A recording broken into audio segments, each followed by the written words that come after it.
नमस्कार आदाब दोस्तों, चलिए आज है 10 फरवरी शाम देश की ताजा बड़ी खबरें आपको लिए लेकर हाजिर हैं। चलिए दोस्तों, सबसे पहले डालते हैं सिर के ऊपर। हल्द्वानी के बाद अब उत्तर प्रदेश के मथुरा में शाहीदगंज मस्जिद के पास 250 मुसलमानों के घरों पर चलेगा बिल्डोजर। रेलवे ने थमाया नोटिस, मुसलमानों ने दी चेतावनी, कहा मर जाएंगे लेकिन नहीं चलने देंगे अपने घरों पर बिल्डोजर। राजस्थान की कांग्रेस सरकार ने अपना आखिरी बजट किया पेश, 500 रुपये में सिलेंडर, फ्री बिजली और 25 लाख का बीमा देने का किया ऐलान। मोदी सरकार की उड़ी नींदें। हिंदू सेना को सुप्रीम कोर्ट से लगा बड़ा झटका, भारत में गुजरात दंगों पर बनी बीबीसी डॉक्यूमेंट्री पर रोक लगाने से सुप्रीम कोर्ट ने किया इनकार।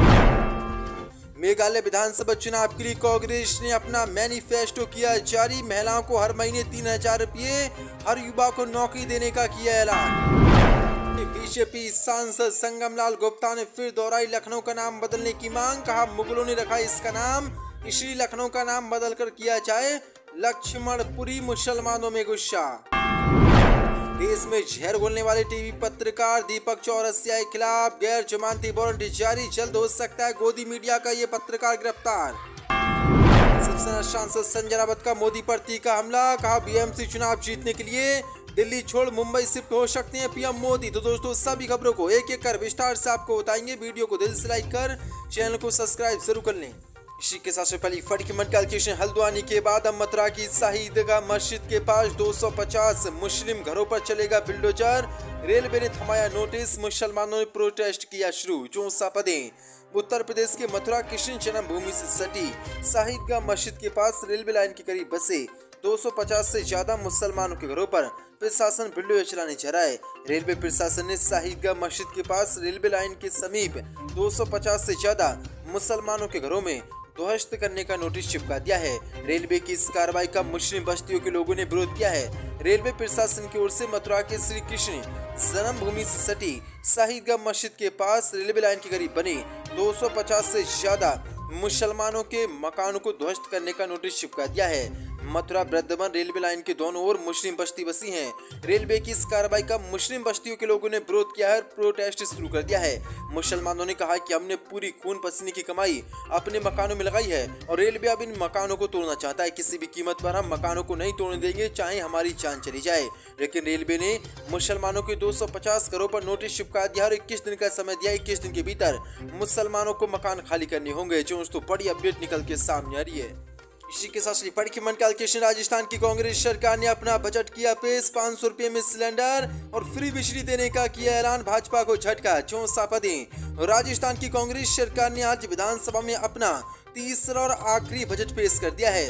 राजस्थान के मुख्यमंत्री अशोक गहलोत ने बजट को पेश करते हुए बड़े ऐलान किए हैं। अशोक गहलोत ने ऐलान किया कि राज्य के 1 करोड़ NFSA परिवारों के लिए प्रति माह मुख्यमंत्री निःशुल्क अन्नपूर्ण फूड पैकेज योजना शुरू की जाएगी। इस योजना के तहत पैकेज में 1-1 किलो दाल, चीनी, नमक, 1 लीटर खाद तेल और मसाले उपलब्ध कराए जाएंगे, जिस पर कांग्रेस सरकार 3000 करोड़ रुपए खर्च करेगी। वहीं दूसरा ऐलान करते हुए कांग्रेस के मुख्यमंत्री ने कहा कि इंदिरा गांधी शहरी रोजगार गारंटी योजना के तहत अब शहरों में सभी को 125 दिन रोजगार दिया जाएगा। वहीं मुख्यमंत्री ने ऐलान किया कि चिरंजीवी स्वास्थ्य योजना में अब प्रति परिवार बीमा राशि बढ़ाकर 25 लाख रुपए होगी। गहलोत ने बताया कि अभी 1 करोड़ 38 लाख परिवारों को चिरंजीवी योजना के तहत 10 लाख का निःशुल्क चिकित्सा लाभ दिया गया है और अब अगले साल से मुख्यमंत्री चिरंजीवी स्वास्थ्य योजना में प्रति परिवार बीमा राशि 10 लाख से बढ़ाकर 25 लाख रुपए कर दी गई है। वहीं कांग्रेस सरकार ने ऐलान करते हुए कहा कि जो कोरोना काल में अनाथ बच्चे हुए थे, उनके बालिग होने पर उनको सरकारी नौकरी दी जाएगी। वहीं मुख्यमंत्री ने अगली घोषणा करते हुए कहा कि निःशुल्क बिजली दी जाएगी। आने वाले साल में 100 यूनिट प्रति माह तक बिजली फ्री दी जाएगी। वहीं अशोक गहलोत ने कहा कि 50 लाख अन्य घरेलू उपभोक्ताओं को 300 रुपये प्रति माह तक की बिजली में छूट मिलेगी।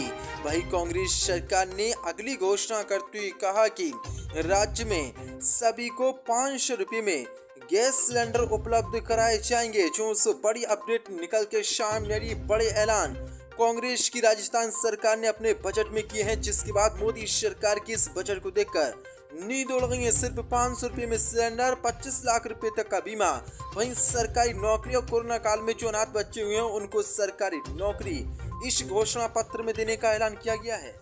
इसी के साथ हिंदू सेना को बड़ा झटका, गुजरात दंगों पर बनी बीबीसी डॉक्यूमेंट्री पर रोक लगाने से सुप्रीम कोर्ट ने किया इनकार। 64 पदें।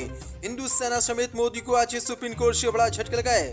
दरअसल आपको बता दें, हिंदू सेना के अध्यक्ष विष्णु गुप्ता की भारत में मोदी के ऊपर बनी बीबीसी के संचालन पर पूरी तरीके से रोक लगाए जाने की मांग वाली याचिका को सुप्रीम कोर्ट ने खारिज कर दिया है।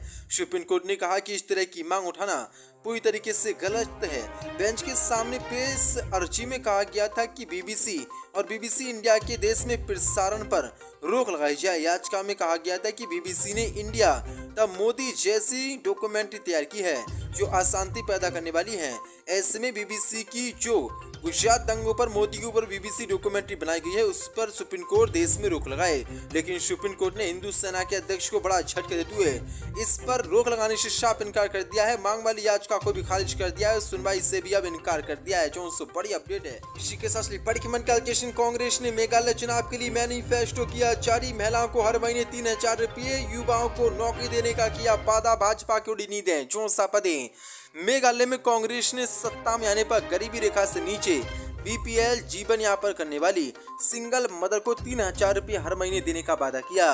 कांग्रेस ने कहा कि मेघालय को 5 स्टार राज्य बनाने के लक्ष्य से पार्टी द्वारा किए 5 बड़े वादों में ये 2 वादे शामिल हैं। पूर्वोत्तर राज्यों में 27 फरवरी को विधानसभा चुनाव होना है, जिसके लिए कांग्रेस ने अपना चुनावी घोषणा पत्र जारी कर दिया है। मेघालय सरकार का घोषणा पत्र राज्य की 3 समस्याओं, भ्रष्टाचार, बिजली कटौती और मादक पदार्थ से जुड़ी 3 समस्याओं को एड्रेस करने की कोशिश की। कांग्रेस ने व्यावसायिक घरेलू उपभोक्ताओं को निर्बाध बिजली आपूर्ति सुनिश्चित करने और ऐसा कानून बनाने का वादा किया जिसके तहत बुनियादी विकास से संबंधित सभी फाइलों को पोर्टल पर अपलोड कर दिया जाए। वहीं मेघालय कांग्रेस सरकार ने कहा कि अगर कांग्रेस सरकार बनाती है तो वह बच्चों की परवरिश करने के लिए सिंगल मदर को हर महीने 3000 रुपये देगी। इससे महिलाओं को आर्थिक रूप से आत्मनिर्भर बनने में और उनका अपना घर बेहतर तरीके से चलाने में मदद मिलेगी। वहीं राज्य में अच्छे रोजगार के मौकों के अभाव की वजह से हमारे युवा निराश हैं और वे रोजी रोटी कमाने के लिए दिल्ली, मुंबई, कोलकाता जैसे दूर दराज के शहर में जाने को मजबूर हैं। अगर कांग्रेस की सरकार बनती है तो हर परिवार में एक शख्स को सरकारी नौकरी दी जाएगी। जो बड़ी अपडेट है, बड़ा ऐलान कांग्रेस पार्टी ने अपने चुनावी घोषणा पत्र में बीजेपी सांसद संगम लाल गुप्ता ने फिर दोहराई लखनऊ का नाम बदलने की मांग। 64 पदें। प्रतापगढ़ के चर्चित बीजेपी सांसद संगम लाल गुप्ता ने एक बार फिर से उत्तर प्रदेश की राजधानी लखनऊ का नाम बदलने की मांग दोहराई है। एक कार्यक्रम के दौरान संगम लाल गुप्ता ने कहा कि हमने प्रधानमंत्री मोदी और गृह मंत्री अमित शाह और यूपी के मुख्यमंत्री योगी को पत्र लिखकर लखनऊ का नाम बदलने की मांग की है। उन्होंने कहा कि पहले लखनऊ का नाम लक्ष्मणपुरी या लखनपुरी किया जाना चाहिए। मुगलों ने आक्रमण करके यहाँ राज किया और सालों तक हमारे सनातन धर्म को नष्ट करने का काम किया। बीजेपी सांसद संगम लाल गुप्ता ने कार्यक्रम में शामिल हुए। उन्होंने एक बार फिर से लखनऊ का नाम बदलने की मांग दोहराई। उन्होंने कहा कि हमने अब अमृत काल में प्रवेश कर लिया, लेकिन फिर भी हम गुलामी की जंजीरों में जकड़े हुए हैं। हमारी आने वाली जो पीढ़ी है उससे गुलामी की मानसिकता को आगे नहीं झेलना है। उनका वादा है कि त्रेता युग में अब जब भगवान श्री राम अयोध्या आए तो उन्होंने अपने अनुज लक्ष्मण को लखनऊ भेंट शुरू किया था और तभी से इसे लक्ष्मणपुरी के नाम से जाना जाता था। इसलिए मेरी मांग है कि इसका नाम बदलकर लक्ष्मणपुरी कर देना चाहिए। कृष्ण देश में नफरत फैलाने वाले टीवी पत्रकार दीपक चौरसिया के खिलाफ गिरफ्तारी वारंट जारी, जल्द हो सकते हैं गिरफ्तार। 64 पदें। टीवी पत्रकार और देश में मुस्लिम हिंदू की राजनीति करने वाले और नफरत फैलाने वाले पत्रकार दीपक चौरसिया के खिलाफ गुड़गांव की पॉक्सो कोर्ट ने गैर जमानती वारंट जारी किया है। दीपक चौरसिया के खिलाफ आसाराम यौन शोषण केस में 2013 में 10 साल की बच्ची और उसके परिवार का वीडियो ऑन एयर करने का आरोप है। इस अश्लील वीडियो को ऑन एयर करने के बाद उनके खिलाफ केस दर्ज किया गया था। इस मामले में दीपक चौरसिया को कोर्ट में पेश होना था, लेकिन वह कोर्ट में पेश नहीं हुए। दीपक चौरसिया के वकील की ओर से कहा गया कि मेरे मुवक्किल का यूपी के मुख्यमंत्री योगी के साथ इंटरव्यू है, लिहाजा वह कोर्ट में नहीं आ सकते। लेकिन बावजूद इसके गुरुग्राम एडिशनल सेशंस जज सासी चौहान ने दीपक चौरसिया को कोई राहत नहीं दी और उनके खिलाफ गैर जमानती वारंट जारी कर दिया है। जल्द ही दीपक चौरसिया को गिरफ्तार किया जा सकता है, क्योंकि लगातार ये देश में हिंदू मुस्लिम की डिबेट चलाते हैं, लेकिन अब पूरी तरीके से विरोधी मीडिया का पत्रकार घिर चुका है। जल्दी इसको पुलिस गिरफ्तार कर सकती है। संजय रावत का मोदी पर हमला, कहा बीएमसी चुनाव जीतने के लिए दिल्ली छोड़ मुंबई शिफ्ट हो सकते हैं पीएम मोदी, चौंसापदे। शिवसेना के ठाकरे गुट के सांसद संजय रावत ने आज मोदी पर जोरदार हमला बोला। उन्होंने कहा कि बीएमसी चुनाव जीतने के लिए पीएम मोदी दिल्ली छोड़कर मुंबई भी आकर रहने लग जाएं तो ताज्जुब नहीं होगा। मुंबई महानगर पालिका का चुनाव होने तक वे मुंबई में घर लेकर रह सकते हैं या फिर राजभवन में अपना डेरा डाल सकते हैं। दिल्ली में संसद का सत्र शुरू रहते हुए कई अहम मुद्दे सामने आते हुए वे मुंबई आ रहे हैं। देश के बड़े बड़े सवाल पर वे चुप्पी बनाए रखते हैं।